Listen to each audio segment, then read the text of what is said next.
In digital Marathi, जनतेच्या हक्काचं व्यासपीठ। अंबरनाथ पश्चिम येथील गावदेवी मंदिराजवळ रिक्षा चालक हरिप्रसाद रामलोट तिवारी यांनी उमेश गिरी नामक इसमाला 12 वर्षांपूर्वी घर बांधण्याचे काम दिले होते।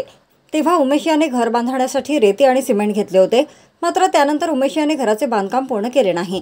त्यामुळे हरिप्रसाद यांनी उमेश याला पैसे दिले नाहीत। यावरून दोघांमध्ये वाद सुरू होते। 19 जून रोजी सायंकाळी 4 वाजता हरिप्रसाद हे भाडे घेऊन जात असताना उमेश गिरी याने त्यांना थांबविले आणि मेरे पैसे कब देगा असे विचारले।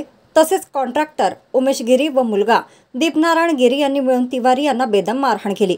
नंतर आपल्या 2 साथीदारांसह गायत्री मेडिकलच्या जवळ ॲक्सिस बँक समोर आपल्या वडिलांना मारल्याचा जाब विचारण्यासाठी गेलेल्या हरिप्रसाद यांचा मुलगा रत्नेश तिवारी याला दीपनारायण गिरी शिवीगाळ करण्यास सुरुवात केली।